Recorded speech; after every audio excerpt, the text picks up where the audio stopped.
ഇന്ന് നമ്മൾ ചെയ്യുന്നത് വളരെ എഫക്റ്റീവ് ആയിട്ടുള്ളൊരു ലിപ് ബാമാണ്. അപ്പോൾ അത് വളരെ നാച്ചുറൽ ആയിട്ടുള്ള ഇൻഗ്രീഡിയൻസ് യൂസ് ചെയ്ത് നമ്മുടെ ലിപ്സിലുള്ള പിഗ്മെൻറ്റേഷൻസ് മാറാനായിട്ടും ലിപ്സ് നല്ല സോഫ്റ്റായിട്ട് നല്ല കളർ കിട്ടാനായിട്ടൊക്കെ ഹെൽപ്പ് ചെയ്യുന്ന ഒരു ലിപ് ബാമാണ്. അപ്പോൾ അതിന് ആദ്യം തന്നെ ഞാനൊരു ബൗളിലേക്ക് മഞ്ചിഷ്ടയുടെ വേരെടുത്തിട്ടുണ്ട്. പിന്നെ എടുത്തിരിക്കുന്നത് കുറച്ച് വേമ്പാല പട്ടയാണ്. അതും വളരെ ചെറിയൊരു എമൗണ്ട് എടുത്തിട്ടുണ്ട്. അതിലേക്ക് ചേർത്ത് കൊടുക്കുന്നത് ഒലിവ് ഓയിലാണ്. ആവശ്യത്തിന് ഒലിവ് ഓയിൽ ചേർത്ത് കൊടുക്കുക. പിന്നെ ഒരു ചെറിയ സ്പൂണ് കോക്കനട്ട് ഓയിൽ. അപ്പോൾ ഇത് ഇപ്പോഴും ഇങ്ങനെയായിരിക്കും എൻ്റെ കളർ ഉണ്ടാവുക. ഇതിന് നമ്മൾ ഏകദേശം ഒരു മിനിമം 8 അവേഴ്സെങ്കിലും ഒന്ന് റെസ്റ്റ് ചെയ്യാനായിട്ട് മാറ്റി വയ്ക്കണം.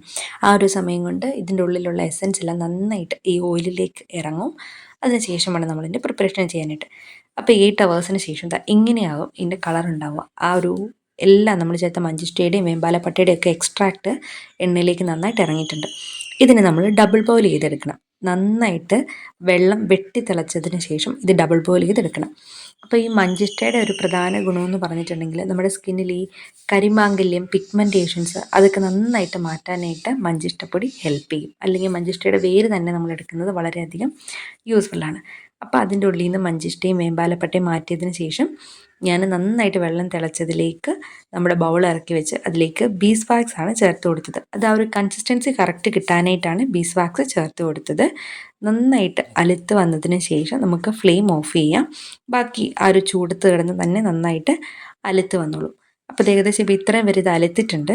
അതിനുശേഷം ഞാൻ അതിലേക്ക് ഒരു വിറ്റമിൻ ഇ ക്യാപ്സ്യൂൾ, ഇവിയോൻ്റെ ഒരു ക്യാപ്സ്യൂൾ ചേർത്ത് കൊടുത്തിട്ടുണ്ട്. ഒരു കാര്യം, നിങ്ങളിത് നിങ്ങളുടെ സ്കിന്നിൽ ടെസ്റ്റ് ചെയ്യുന്നതിന് മുമ്പ് പാച്ച് ടെസ്റ്റ് ചെയ്തിട്ട് വേണം കേട്ടോ ചെയ്ത് നോക്കാനായിട്ട്. അപ്പം അങ്ങനെ ഇവിയോണും ചേർത്ത് കൊടുത്ത് ജസ്റ്റ് ഒന്ന് ചൂടാറിയപ്പോഴേക്കും ഞാനൊരു കണ്ടെയ്നറിലേക്ക് മാറ്റിയിട്ടുണ്ട്. അപ്പോൾ മാക്സിമം അതിൻ്റെ ആ കറുത്ത കളറിലെ പൊടികളൊക്കെ മാറ്റിയിട്ടാണ് ഞാൻ എടുത്ത് ചൂടാറി വരുമ്പോൾ ഇതാണ്ടോ ഈ ഒരു ലൈറ്റ് പിങ്ക് ഷെയ്ഡിലേക്കാണ് ഇത് മാറുന്നത്. ഇപ്പോൾ ഇതിൻ്റെ ചൂടൊക്കെ ആറി വന്നിട്ടുണ്ട്. ഇതാണ്ടോ ഇങ്ങനെയാവും നമ്മുടെ ലിപ് ബാം ഉണ്ടാവുക. അപ്പോൾ വേണ്ടവരൊക്കെ ഒന്ന് ട്രൈ ചെയ്തിട്ട് റിസൾട്ട് പറയണം കേട്ടോ. താങ്ക്